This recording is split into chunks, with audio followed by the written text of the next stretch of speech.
It's that magical time of year where hockey news comes fast and furious, so we shoot the videos really fast and talk really fast. And no, I can't maintain this for the entire video. There are three main things that I want to talk about in this video. Andreas Johnsson and Kappy re-signing with the Leafs, the Burakovsky trade to the Colorado Avalanche, and also all this weird Kessel stuff coming out of Pittsburgh, and I want to start there. Phil Kessel is a name that is very near and dear to my heart. One, he's blocked me on Twitter. I don't know why. I never tweeted anything bad about Phil Kessel. My theory as to why, and I'm not even joking, he gave his phone to Tyler Bozak one day and Bozak blocked me. But I still love Phil. And my entire YouTube channel has an interesting relationship with Phil. One, a lot of Leaf fans discovered this channel during the Phil Kessel as a Leaf era. And speaking of Phil Kessel and era, my video, Phil Kessel and Era Wasted, is the most watched video on my channel ever. I posted that video right after the Leafs sent Phil Kessel to the Pittsburgh Penguins, and over 250,000 views. Because I completely lost my mind at the idea of the Leafs having this guy and then doing nothing with him the entire time he was here. And in that video, I specifically said to the Pittsburgh Penguins, you're on the frickin' clock. Because Crosby's this age, Malkin's this age, Letang's this age, Kessel's this age, your time to win is now, you better win now. And they ended up winning the Cup that season. Phil Kessel was their leading scorer, and then they went ahead and won the Cup the season after that. Phil Kessel, 45 points in 49 games en route to back-to-back Cup runs. And then he followed up those back-to-back Cup runs with a 92-point season, a career best, and last season he had 82 points in 82 games. So naturally, they're talking about trading him! And people are talking about, oh, he's being difficult, and oh, he already blocked a trade this summer. Why are they trading him in the first place? Well, the Penguins are in cap trouble. They wanted to make some changes. And for the life of me, I cannot figure out why the Pittsburgh Penguins might have some issues right now. Why on earth do you think the Penguins have a hard time fitting guys under their cap? I can't figure it out for the life of me. The guy who signed Jack Johnson to a deal, by the way, was the GM when they won back-to-back Stanley Cups a couple years ago and also just got inducted into the Hockey Hall of Fame. Here's the thing. Phil Kessel just scored 82 points in 82 games with a $6.8 million cap hit because, by the way, the Leafs still retaining on him. So the Pittsburgh Penguins have a certified point-per-game player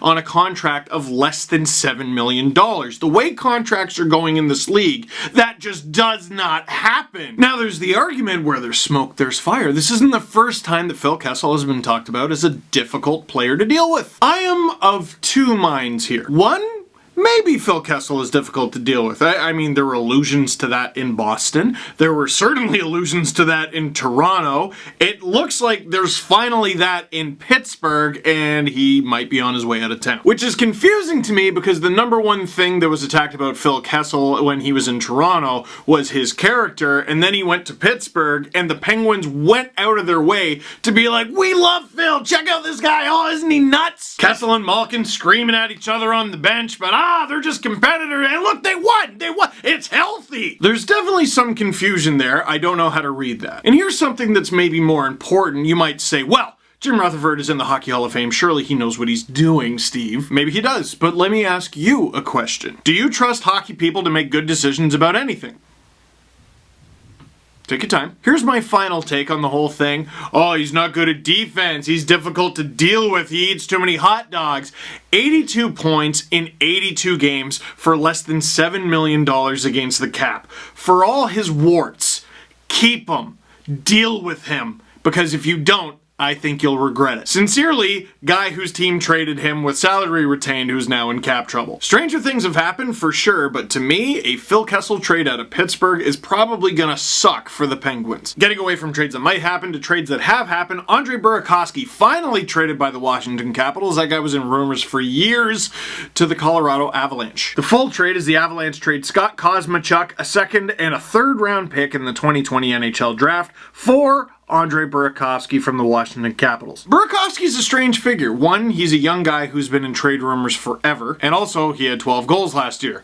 And 12 goals the year before that, and 12 goals the year before that. In his rookie season with the Caps, Burakovsky had 9 goals and 22 points in 53 games. Promising. In his sophomore season, he played 79 games, 17 goals, 38 points. Here we go. And he was never able to top that again. 12 goals, 23 assists for 35 points, followed by 12 goals, 13 assists, and 25 points, followed by 12 goals, 13 assists for 25 points. He did the same thing again, but in more games last year. So he's not an offensive juggernaut, and yet he's pretty money in the bank for, at minimum, 10 goals in your lineup. Even though he's not an offensive juggernaut, he's a pretty responsible two-way forward. He's huge at 6'3", which we know NHL teams love, and he doesn't take a ton of penalties. He's perfect in a depth role. On a contending team like the Capitals at $3 million, maybe he makes a little too much for a depth role, which works out just fine for the Avalanche, whose projected cap space is almost as high as their projected cap hit. Now, the Avalanche still have a lot of guys to re-sign, Burakovsky being one of them at the time I'm shooting this video anyway, but they can accommodate. And as for the draft picks, Colorado can afford to give those up as well because they just had the 4th overall pick because the Sens are silly. As for the breakup between Burakovsky and the Caps, pretty amicable because they both got a ring out of it. And last, the Leafs signed 2 contracts, actually 3. I don't think this one's confirmed by the Leafs yet, but it's on capfriendly.com, which is as confirmed as it gets. Michael Hutchinson signs 1 year, $700,000. I already tweeted this out. I don't think Hutchinson's going to be the backup this upcoming season. I don't think Sparks is either. Hutchinson is a good third option, a really good one, I think. Now, the 2 other deals made more headlines. Kasperi Kapanen signs a 3-year contract at $3.2 million. Andreas Johnsson signs a 4-year contract at $3.4 million. Now, before we start, there's a tweet going around and I want to help explain it. Interesting that Leafs felt Johnsson is better than Kapanen on term and salary, but both are nice dollar figures for top 9 forwards. Now, when are they trading Connor Brown? We'll get to Connor Brown in a minute. The Leafs giving Andreas Johnsson slightly more money than Kasperi Kapanen does not mean they're saying he's better. And giving him longer term isn't saying he's better either. That's better value for the team. Andreas Johnsson is currently 24. A month and a half into the season, he'll be 25. This contract, this 4-year contract, basically takes him through his prime. And there's a couple very important things about that 4th year. 1, he could have been an unrestricted free agent in that year. He's not going to be, and that's expensive. That costs something. That costs the Leafs something. And 2, the cap keeps going up and up and up. Inflation goes up and up and up. So the longer you can sign a player for, generally speaking, the better value it is. This is under the assumption that that player does not start to suck. Kasperi Kapanen is 22 years old. In less than a month, he'll be 23. By the end of this 3-year contract, he'll only be about a year older than Andreas Johnsson is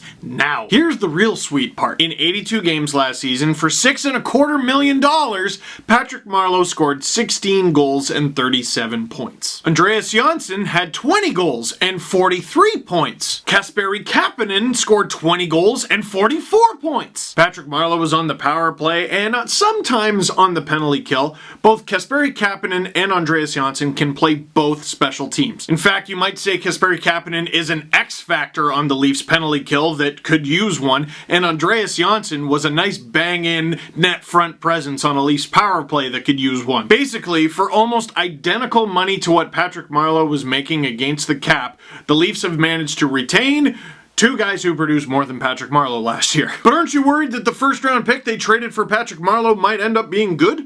Might be good. That pick might turn into a player who's good. Andreas Johnsson and Kasperi Kapanen are good, and they're here right now. Listen, I don't like the idea of flipping around 1st-round picks willy-nilly, but if that was the price you had to pay, so be it. I think it was worth it. Now, to NHL by Maddie's point, yeah, I think Connor Brown's done. And here's the thing, and I wish Leaf fans would stop being so hard on him. Connor Brown is not a bad player, and I don't even think he's on a bad contract. The contract just does not match this team right now. He's making $2.1 million against the cap, and only for 1 more year. And it especially sucks that Connor Brown sort of needs to be traded because it sounds like Zach Hyman won't be ready for the beginning of the season. Connor Brown could probably play in that role and also on the penalty kill, but I would not be shocked at all if Connor Brown went somewhere, the hot rumor is Edmonton, and found a way to pot 20 goals again. But do you put him ahead of either of Kapanen or Johnsson? No. Trevor Moore at less than $800,000 for the next 2 seasons in a depth role is mint. Connor Brown on your 4th line? Great. Sounds like an embarrassment of riches. Oh, they have no cap space. Okay, not so great. This is the Leafs defensive depth chart right now. It's looking pretty bad. If you got a player making over $2 million on your 4th line, yeah, you kind of got to get rid of him. Granted, there are blemishes to Johnsson's game, blemishes to Kapanen's game.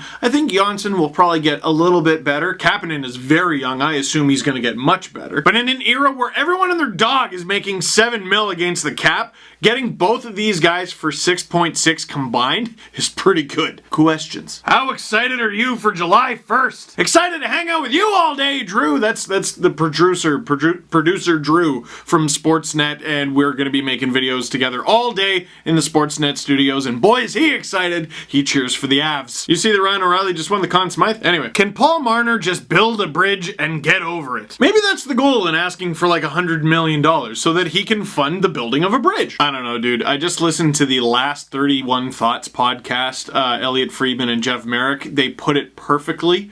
People are Marnered out. Will Zaitsev be traded soon? Yeah, I think so. I'm gonna go with July 6th at the latest. It just seems like all is quiet. Too quiet. But obviously one of my biggest rants last podcast was about how the rumor was the Leafs weren't doing anything or couldn't do anything because Mitch Marner and his contract negotiations were holding everything up. And they were already holding up the announcement of the Johnsson and Kapanen signing, so I'm like, oh my god! Well, sure enough, within 24 hours of posting that podcast, the Leafs signed 3 guys in Hutchinson, Kapanen, and Johnsson. The Leafs gotta make a move. They gotta make several moves. They gotta completely overhaul that back end.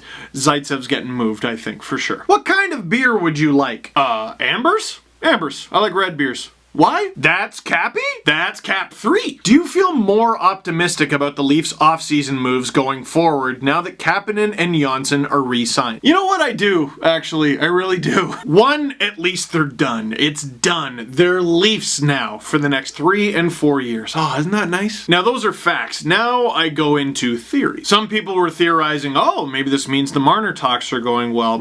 I wouldn't make that assumption just yet. But Kyle Dubas in his media availability just today was talking about going out there and talking to free agents that could be coming in at a cheaper price.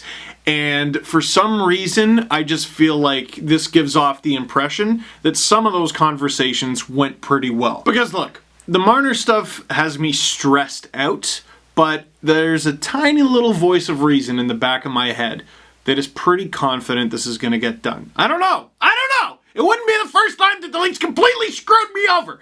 But I have this little voice that tells me it might happen. No, not it might happen. It's going to happen. It's going to happen. It's going to happen. But Marner aside, the Leafs, let's say they re-sign Marner and it's a wonderful number. Their defense still sucks. I need to have faith that they're going to go out there and do stuff to make it not suck. And I do have faith in that. I do. But they better giddy up. So that is it for this one. Thank you very much for watching. Click like if you like this video. Click subscribe if you really like to. Tell all your friends. July 1st is upon us. Check out the Sportsnet YouTube channel because I'm going to be making videos there all day. And I'm probably going to make a lot more mistakes like that.